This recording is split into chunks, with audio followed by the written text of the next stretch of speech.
Assalamualaikum warahmatullahi wabarakatuh. Halo Sobat Sehat, perkenalkan saya Dr. Yulia dari Puskesmas Mangunsari Salatiga, Dinas Kesehatan Kota Salatiga. Gimana nih kabar Sobat Sehat di rumah? Saya harap Sobat Sehat dalam kondisi sehat walafiat tanpa kurang suatu apapun ya, termasuk terhindar dari penyakit-penyakit seperti COVID-19. Gimana nih caranya supaya kita terhindar dari COVID-19? Pastinya kita harus menerapkan protokol kesehatan di era pandemi COVID-19. Ada berapa protokol kesehatan yang harus kita perhatikan? Ada 6M. Yang pertama, menggunakan masker. 2. Menjaga jarak. 3. Mencuci tangan pakai sabun. 4. Menghindari kerumunan. 5. Mengurangi mobilitas. Dan yang keenam, menghindari makan bersama. Yuk kita bahas satu-satu. Protokol kesehatan yang pertama yaitu memakai masker. Kenapa sih kita wajib menggunakan masker? Dengan menggunakan masker, kita diharapkan bisa terhindar dari paparan virus, termasuk penyebab COVID-19. Ketentuan penggunaan masker adalah sebagai berikut. Yang pertama, masker yang kita gunakan harus sesuai standar, yaitu memiliki 3 lapis atau Sobat Sehat bisa menggunakan masker medis sekali pakai, terutama jika Sobat Sehat dalam kondisi batuk, pilek, atau sakit tenggorokan. Jangan lupa untuk secara rutin mengganti masker kita setiap 4 jam sekali, atau jika masker kita dalam kondisi sudah kotor, atau lembab, atau basah. Sobat Sehat tidak boleh bertukar-tukar masker ya, dan paling tidak kita harus memiliki minimal 3 masker. Belajar bersama cara memakai masker yang benar yuk. Yang pertama, pastikan tangan kita dalam kondisi sudah bersih. Sudah cuci tangan pakai sabun atau menggunakan hand sanitizer. Saat memakai masker, pastikan kita hanya boleh memegang bagian talinya saja. Tidak boleh memegang bagian dalam ataupun luar masker. Prinsip penggunaan masker yang benar, kita harus menutup rapat bagian hidung, mulut, dan juga dagu kita dengan masker. Saat ingin melepas masker, kita juga hanya boleh memegang bagian talinya saja. Tidak boleh memegang bagian luar maupun dalam masker. Melepas masker yang telah kita gunakan dengan hanya memegang tali dan segera kita masukkan ke dalam kantong plastik yang sudah kita sediakan untuk kita bawa pulang, untuk kita cuci atau langsung kita buang. Dan jangan lupa setelah itu kita cuci tangan pakai sabun untuk menghindari penebaran virus di tangan kita. Langkah mencuci masker kain yang benar. Siapkan air, bila mungkin air panas dengan suhu 60 hingga 65 derajat Celcius. Tambahkan deterjen dan rendam masker beberapa saat. Kemudian kucek masker hingga kotoran luruh. Bilas di bawah air mengalir hingga busa hilang. Keringkan di bawah sinar matahari atau menggunakan pengering panas. Setrika dengan suhu panas agar bakteri dan virus mati. Dan masker kain Sobat Sehat bisa digunakan kembali. Etika batuk atau bersin merupakan tata cara batuk atau bersin yang benar agar jika terdapat bakteri atau virus tidak menyebar ke udara dan menular pada orang lain. Etika batuk atau bersin dianjurkan untuk diterapkan pada setiap saat ketika batuk atau bersin di mana saja. Yang pertama, menggunakan masker. 2. Tutup hidung dengan lengan atas bagian dalam. 3. Tutup mulut dan hidung dengan tisu, kemudian buang tisu ke dalam tempat sampah. Jangan lupa setelah itu Sobat Sehat wajib untuk cuci tangan dengan sabun dan air mengalir. Protokol kesehatan yang kedua yaitu mencuci tangan pakai sabun. Manfaat cuci tangan pakai sabun dengan air mengalir antara lain membersihkan kotoran dan menghilangkan kuman yang bisa menimbulkan penyakit termasuk COVID-19. Berikut langkah-langkah cuci tangan pakai sabun dengan air mengalir. Yang pertama, basahi tangan seluruhnya dengan air bersih mengalir. Kemudian, kita bisa menghafalkannya dengan singkatan tepung selaci puput, yaitu menggosok telapak tangan, punggung tangan, sela-sela jari, tangan saling mengunci, kemudian putar-putar ibu jari kanan dan kiri, dan putar-putar ujung-ujung jari kanan dan kiri. Kemudian, bilas tangan dengan air bersih mengalir dan yang terakhir, keringkan tangan kita dengan handuk atau tisu atau keringkan dengan udara atau dianginkan. Mari kita cuci tangan dan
Protokol kesehatan yang ketiga yaitu menjaga jarak.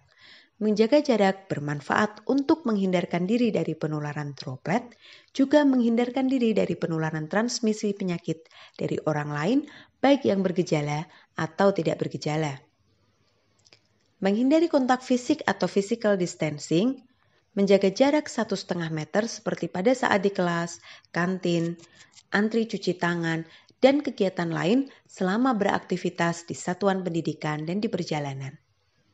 Menghindari kontak fisik seperti berjabat tangan, atau cium tangan, atau cium pipi, bahkan berpelukan dengan teman ataupun guru. Jika Sobat Sehat nanti sudah mulai pembelajaran tatap muka, pastikan bangku atau meja Sobat Sehat dengan teman sekitarnya paling tidak berjarak 1,5 meter seperti ini ya. Kemudian dimanapun Sobat Sehat berada, termasuk saat antri cuci tangan, harus berjarak 1,5 meter. Menghindari kontak sosial atau social distancing. Cara menghindari kontak sosial bagi warga satuan pendidikan yaitu dengan tidak mengadakan atau menghadiri pertemuan yang mengundang orang banyak atau mengakibatkan orang berkumpul seperti pertemuan komite atau orang tua, orientasi siswa secara langsung, studi wisata, dan lain-lain. Protokol kesehatan yang keempat yaitu menghindari kerumunan. Semakin banyak dan semakin sering kita berinteraksi dengan orang banyak, maka kemungkinan untuk terpapar virus semakin tinggi. Protokol kesehatan yang kelima yaitu mengurangi mobilitas. Ingat ya, sedapat mungkin kita tetap ada di dalam rumah atau tempat tinggal kita, kecuali jika ada keperluan yang sangat mendesak, seperti membeli obat, atau membeli bahan makanan, atau pergi ke sekolah, dan lain-lain. Protokol kesehatan yang keenam yaitu menghindari makan bersama. Saat Sobat Sehat makan bersama dengan teman-teman, pastinya Sobat Sehat dan teman-teman melepas masker, bukan? Nah, saat kita melepas masker, maka ada kemungkinan kita bisa tertular virus dari teman kita, atau bahkan kita yang menularkan. Jika nanti Sobat Sehat sudah mulai pembelajaran tatap muka, ada hal-hal yang perlu dipersiapkan satuan pendidikan dalam penyelenggaraan tatap muka. Yang pertama, sekolah Sobat Sehat dipastikan ya harus tersedia air yang bersih dan cukup. Sarana cuci tangan pakai sabun tiap ruangan dan lokasi yang strategis. Ventilasi memadai, sarana prasarana desinfeksi rutin tersedia, toilet yang bersih dan layak, terdapat pengukur suhu, meja atau bangku berjarak 1,5 meter, terdapat satgas atau gugus tugas, alur yang jelas untuk masuk atau keluar dan alur antar ruangan, dan juga terdapat protokol untuk tamu. Terdapat informasi pencegahan COVID dan perilaku hidup sehat, dan pastikan ada label pada sarana luar kelas agar memenuhi prinsip jaga jarak. Protokol kesehatan yang perlu diperhatikan mulai dari sebelum berangkat ke sekolah hingga nanti kembali ke rumah adalah sebagai berikut. Yang pertama, sebelum berangkat ke sekolah, pastikan kita sudah sarapan atau konsumsi makanan bergizi seimbang yang terdiri dari karbohidrat, protein, vitamin dan mineral sesuai kebutuhan porsi sekali makan yang benar. Dan jangan lupa untuk minum air putih minimal 7 hingga 8 gelas per hari atau diusahakan lebih dari itu disesuaikan dengan aktivitas kita. Berikut adalah contoh isi piringku sekali makan. Piring Sobat Sehat bisa dibagi menjadi 2 bagian. Setengah bagiannya, 2/3-nya diisi oleh makanan pokok. Makanan pokok di sini bisa berupa nasi, atau roti, atau ubi. Dan 1/3 bagiannya diisi lauk pauk. Lauk pauk di sini terdiri dari lauk hewani dan lauk nabati. Contohnya, ikan dan tempe, atau telur dan tahu, atau sebagainya. Setengah dari isi piringku sisanya bisa diisi 2/3 bagian oleh sayur-sayuran dan 1/3 bagian oleh buah-buahan. Sebelum berangkat ke sekolah, pastikan diri kita dalam kondisi sehat. kita tidak boleh memiliki gejala berupa suhu lebih dari sama dengan 37,3 derajat Celcius atau memiliki keluhan berupa batuk, pilek, sakit tenggorokan, dan atau sesak nafas. Pastikan kita menggunakan masker kain 3 lapis dan jangan lupa membawa masker cadangan serta membawa pembungkus untuk masker kotor. Jangan lupa untuk membawa hand sanitizer dan membawa makanan beserta alat makan dan air minum sesuai kebutuhan. Membawa perlengkapan pribadi meliputi alat belajar, alat ibadah, dan alat lain sehingga kita tidak perlu pinjam-meminjam. Protokol kesehatan selama di perjalanan, yang pertama, kita tetap harus menggunakan masker dengan benar.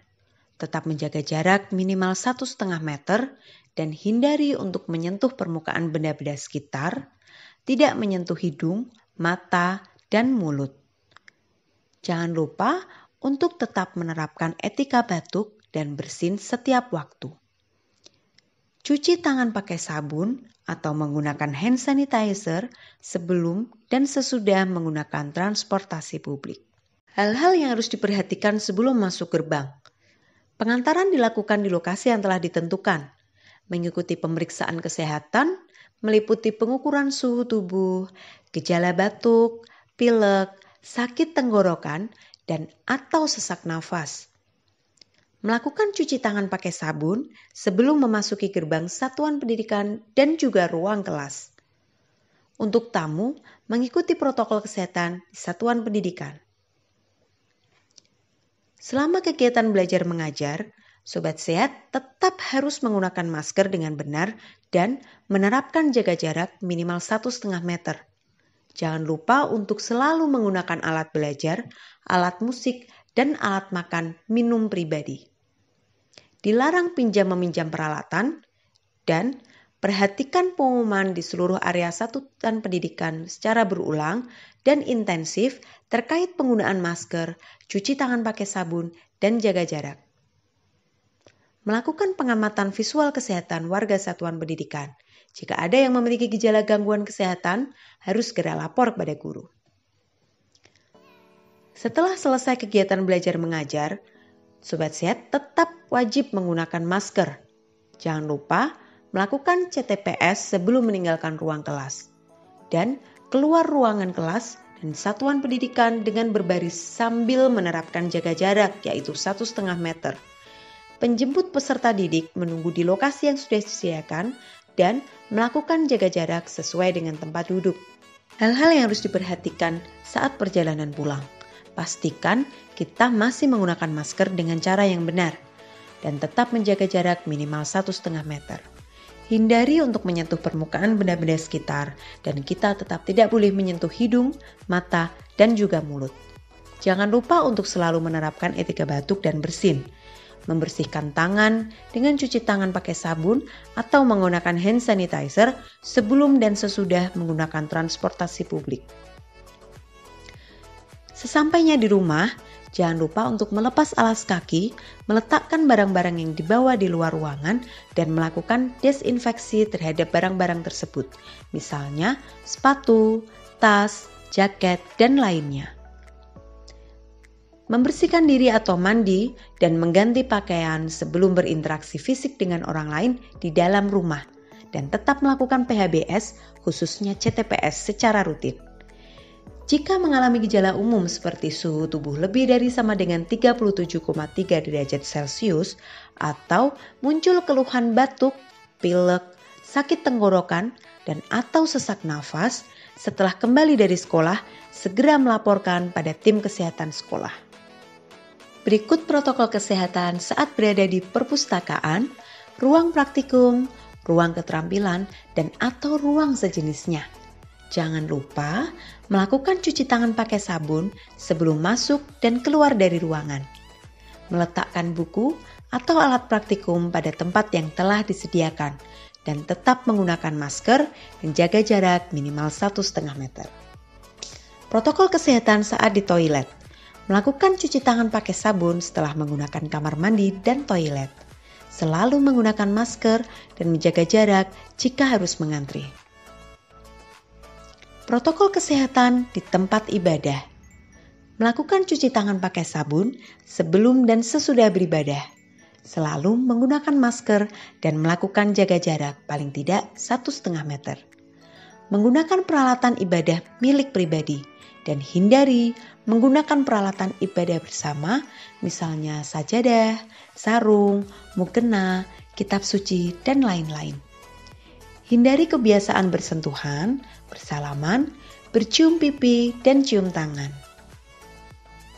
Berikut protokol kesehatan di tangga dan lorong.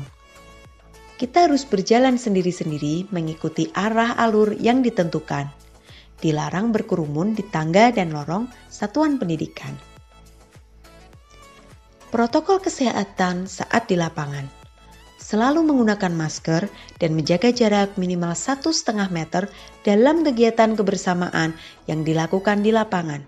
Misalnya upacara, olahraga, pramuka, aktivitas pembelajaran, dan lain-lain. Beberapa area yang harus dibersihkan dan didisinfeksi di sekolah antara lain lantai, pegangan tangga, kursi, meja, toilet, alat peraga, pegangan pintu, wastafel, menggulung karpet jika digunakan di tempat ibadah, membawa dan memakai perlengkapan ibadah sendiri, dan fasilitas-fasilitas umum lainnya yang sering disentuh. Hal-hal yang bisa kita lakukan untuk meningkatkan daya tahan tubuh. Yang pertama, makan makanan bergizi seimbang seperti yang sudah kita bahas tadi. Yang kedua, menjaga kebugaran. Aktivitas fisik atau berolahraga sangat bermanfaat untuk meningkatkan imunitas tubuh yang sangat diperlukan pada masa pandemi COVID-19. Hal ketiga yang bisa kita lakukan yaitu menjaga kesehatan mental. Hal ini sangat penting sekali. Menjaga kesehatan mental dengan selalu berpikir positif dan menjaga suasana hati bermanfaat untuk menjaga imunitas. Selain menerapkan protokol kesehatan di era pandemi COVID-19, kita juga dapat melindungi diri kita dengan vaksin COVID-19. Vaksin COVID-19 dipercaya dapat menurunkan angka kesakitan akibat COVID-19, menurunkan tingkat keparahan COVID-19, dan menurunkan angka kematian akibat COVID-19. Warga, tahu gak sih fungsi dan cara kerja vaksin? Jadi, pas cairan vaksin masuk ke badan kita, dia bakal pura-pura jadi virus COVID-19. Terus tugasnya dia mancing antibodi kita. Udah kayak warlock yang manas-manasin keadaan. Serang pak, serang! Nah, antibodi kita yang kepancing bakal hantam tuh virus yang pura-pura tadi sampai mati. Akhirnya, antibodi kita kenal dan inget sama virus yang asli dan kagak males-malesan lagi kalau suatu saat tiba-tiba virus yang aslinya beneran masuk. Antibodi kita udah siap buat hajar habis-habisan. Nah, itu alasannya kenapa vaksin ini penting banget warga. Kebayang nggak kalau antibodi kita itu nggak ngenalin virus lebih dulu? Pasti dampaknya lebih parah. Semoga bermanfaat ya. Bagaimana? Sudah cukup jelas ya apa saja protokol kesehatan yang harus kita terapkan selama pandemi COVID-19. Dan sudah jelas pula bukan mengenai vaksinasi COVID-19. Semoga materi yang saya sampaikan bermanfaat untuk sobat sehat di rumah. Sekian dari saya. Wassalamualaikum warahmatullahi wabarakatuh.